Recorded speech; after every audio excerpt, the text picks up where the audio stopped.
নমস্কাৰ বন্ধুসকল, মোৰ চেনেল বিশ্বজিৎ ব্লগছ আছামিছলৈ আপোনালোকক স্বাগতম জনাইছোঁ। মই আপোনাৰ বন্ধু বিশ্বজিৎ, আৰু আজি আমি আপোনাৰ ছালখন সম্পূৰ্ণৰূপে পৰিৱৰ্তন কৰিব পৰা এটা বিষয়ৰ ওপৰত কথা পাতিম। কল্পনা কৰক, আপোনাৰ চেল্ফত মাত্ৰ 4-5টা প্ৰডাক্ট, 5-10 মিনিটৰ দৈনন্দিন ৰুটিন আৰু গ্ল'য়িং পিম্পলমুক্ত যৌৱন যেন লগা যৌৱনপ্ৰাপ্ত ছাল। হয়, মই এটা মিনিমালিষ্ট স্কিন কেয়াৰ ৰুটিনৰ কথা কৈছোঁ। 20 টাইট বাজেটত, কিন্তু তথাপিও আপুনি এখন নিখুঁত ছাল বিচাৰে, যিকোনো ব্যক্তিৰ বাবে, যিসকলে বিচাৰে তেওঁলোকৰ বাবে এই ভিডিঅ'টো অতি গুৰুত্বপূৰ্ণ। আপোনাৰ ছাল তেলেতীয়া, শুকান বা যি নহওক সংবেদনশীল হওক, এই ৰুটিনে সকলোৰে বাবে কাম কৰিব। শেষলৈকে চাব, কাৰণ শেষত মই আপোনাক ফ্ৰী স্কিন কেয়াৰ চেকলিষ্ট দিম। ভিডিঅ'টো লাইক কৰিব, ছাবস্ক্ৰাইব কৰিব আৰু বেল আইকনটো অন কৰি ৰাখিব। আৰম্ভ কৰা হওক। এই ন্যূনতম ছালৰ যত্ন কি? আজি ইয়াৰ গুৰুত্ব কিয়? বন্ধুসকল, প্ৰথমে বুজি লওঁ এই মিনিমালিষ্ট স্কিন কেয়াৰ কি হয়। সহজ ভাষাত ক'বলৈ গ'লে, ন্যূনতম প্ৰডাক্ট, সৰ্বোচ্চ ফলাফল। কোনো 10 ষ্টেপ কোৰিয়ান ৰুটিন নহয়, 20টা প্ৰডাক্টেৰে ভৰা কোনো চেল্ফ নাই। মাত্ৰ 3-4টা বা 3-4-5টা অত্যাৱশ্যকীয় পদক্ষেপ।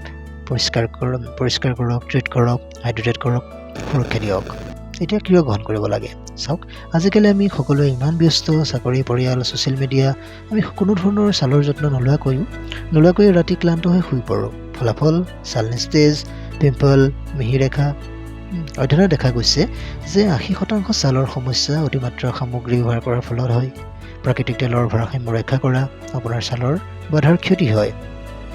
মোৰ নিজৰ অভিজ্ঞতা শুনিব। 2 বছৰ আগতে মোৰ ছালখন তেলেতীয়া আছিল আৰু পিম্পলছ চহৰ হৈ আছিল। মই 15টাতকৈ অধিক প্ৰডাক্ট ব্যৱহাৰ কৰিলোঁ, স্ক্ৰাব, মাস্ক, চিৰাম, সকলো। ফলাফল বেছি আৰু বেয়া হৈ গ'ল। তাৰপিছত মই এটা ন্যূনতম ৰুটিন চেষ্টা কৰিলোঁ। মাত্ৰ 4টা প্ৰডাক্ট, এমাহত 90% কম পিম্পল। আজি মোৰ ছালখন জিলিকি উঠিছে। আপুনিও কৰিব পাৰে। লাভৰ তালিকা প্ৰস্তুত কৰা যাওক। প্ৰথমে ই সময় ৰাহি কৰে, ৰাতিপুৱা 5 মিনিট, ৰাতি 7 মিনিট। দ্বিতীয়তে ই ধন ৰাহি কৰে, মাহে মাত্ৰ 1000 পৰা 2000 টকা। তৃতীয়তে ছালখন সুস্থ হৈ থাকে, কোনো ধৰণৰ বিষ নহয়। চতুৰ্থতে সামঞ্জস্যতা ৰক্ষা কৰে, সহজ হয়। আৰু আটাইতকৈ ডাঙৰ কথাটো হ'ল আত্মবিশ্বাস বৃদ্ধি হয়। আনকি চেলিব্ৰিটিসকলেও এই ন্যূনতম ৰুটিন মানি চলে। আপুনি আপোনাৰ ছালৰ প্ৰকাৰ কেনেকৈ চিনাক্ত কৰিব? ষ্টেপ বাই ষ্টেপ। এতিয়া আটাইতকৈ গুৰুত্বপূৰ্ণ কথাটো হ'ল আপোনাৰ ছালৰ ধৰণটো জনা। ইয়াৰ অবিহনে আপোনাৰ ৰুটিন বিফল হ'ব। এটা সাধাৰণ পৰীক্ষা: ৰাতিপুৱা মুখখন ধুব নালাগে, 1 ঘণ্টাৰ পিছত মুখখন পৰীক্ষা কৰক। যদি আপোনাৰ মুখখন আঠাযুক্ত বা তেলীয়া অনুভৱ হয়, তেন্তে তেলেতীয়া ছাল। যদি টান বা টানি যোৱা যেন অনুভৱ হয়, তেন্তে শুকান ছাল। T-zone, কপাল, নাকৰ ওচৰত তেলেতীয়া বা গাল শুকান, তেন্তে সংমিশ্ৰণ ছাল। স্বাভাৱিক অনুভৱ, তেন্তে স্বাভাৱিক ছাল। ৰঙা পৰা বা বিৰক্তি, তেন্তে সংবেদনশীল বা চেঞ্চিটিভ ছাল। আৰু ছালখন কম্বিনেশ্যন: গৰমত তেলেতীয়া, শীতকালত শুকান। আপোনাৰ কথা কমেণ্টত জনাওক। এতিয়া প্ৰতিটো ধৰণৰ বাবে আমি বিশেষ টিপছ দি যাওঁ। তেলেতীয়া ছালৰ বাবে জেল ক্লিনজাৰ বা মেট মইশ্চাৰাইজাৰ বাছি লওক। পিম্পলছৰ বাবে চেলিচিলিক এচিড ব্যৱহাৰ কৰিব পাৰে। শুকান ছালৰ বাবে ক্ৰীমযুক্ত ক্লিনজাৰ আৰু তেলভিত্তিক মইশ্চাৰাইজাৰ, হাইলুৰনিক এচিড সৰ্বোত্তম হয়। সংবেদনশীল ছালৰ বাবে সুগন্ধিমুক্ত হাইপোএলাৰ্জেনিক সামগ্ৰী বেষ্ট টেষ্টিং কৰাটো অতি প্ৰয়োজন হয়। AM ৰুটিন: দিনটো সঠিকভাৱে ব্যৱহাৰ কৰা। আহক সবিশেষৰ মাজলৈ যাওঁ। প্ৰথমে AM ৰুটিন: 3টা ষ্টেপ, 5 মিনিট। প্ৰথম স্তৰ: পৰিষ্কাৰ কৰা, 1 মিনিট। মৃদু ফেনযুক্ত ক্লিনজাৰ ব্যৱহাৰ কৰক, গৰম পানীৰে মালিচ কৰক, তাৰপিছত ধুই লওক। চাবোন পৰিহাৰ কৰিব, ই pH বিঘ্নিত কৰে। পৰামৰ্শ: কেটাফিল জেণ্টেল স্কিন ক্লিনজাৰ ল'ব পাৰে। সকলো ধৰণৰ ছালৰ বাবে নিৰাপদ। মূল্য 300 পৰা 400 টকা। দ্বিতীয় পদক্ষেপ: চিৰাম, 1 মিনিট। উজ্জ্বল কৰাৰ বাবে ভিটামিন C চিৰাম ল'ব পাৰে। গোটেই মুখখন 2-3 টোপাল লগাব। শোষণ কৰিবলৈ 30 ছেকেণ্ড অপেক্ষা কৰক। অৰ্ডিনেৰী ছুপাৰ এফৰ্ডেবল ব্ৰণৰ বাবে নিয়াচিনামাইড। তৃতীয় স্তৰ: moisturiser plus sunscreen, 2 minute. SPF 30+ৰ সৈতে এটা কম্বো প্ৰডাক্ট লওক।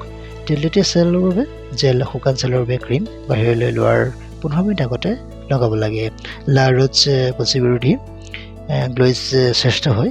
UV ক্ৰুজে 90% বয়স বৃদ্ধি বন্ধ কৰে। ইয়াক দৈনিক অনুসৰণ কৰক আৰু আপোনাৰ ছালখন সমতোল হৈ পৰিব। PM ৰুটিন: ৰাতি হ'ল মেৰামতিৰ সময়। এতিয়া ৰাতিৰ PM ৰুটিনৰ বাবে 4টা ষ্টেপ, 7 মিনিট। ৰাতি হৈছে ছাল মেৰামতিৰ বাবে সোণালী সময়।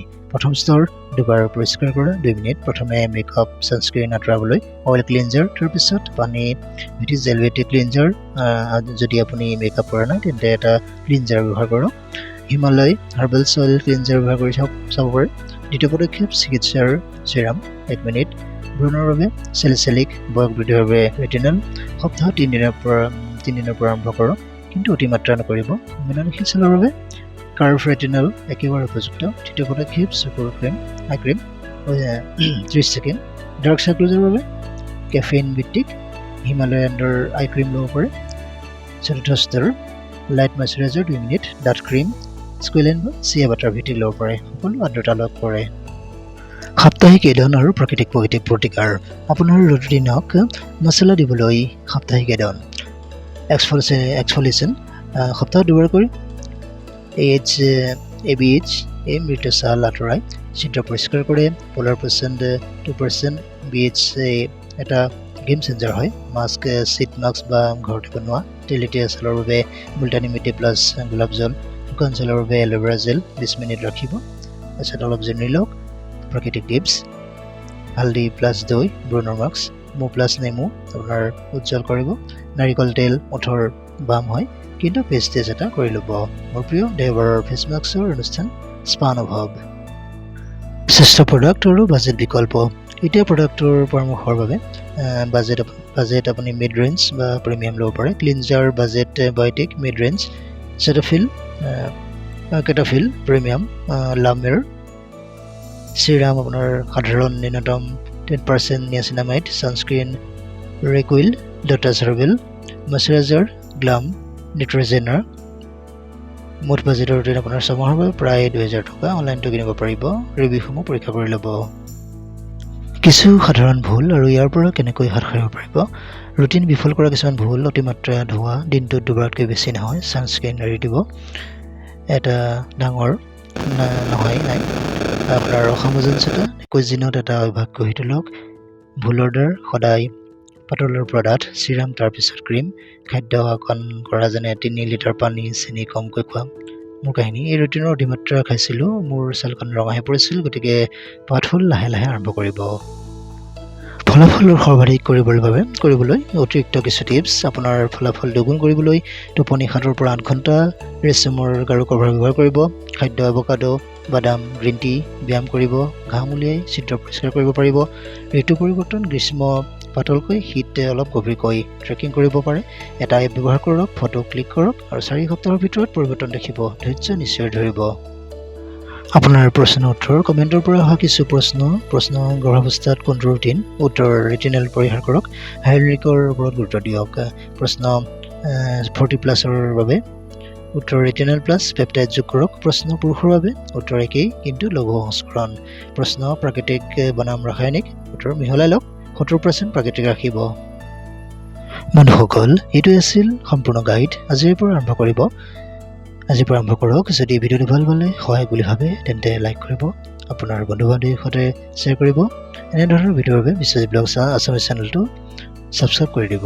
আকৌ লগ পাম। ধন্যবাদ।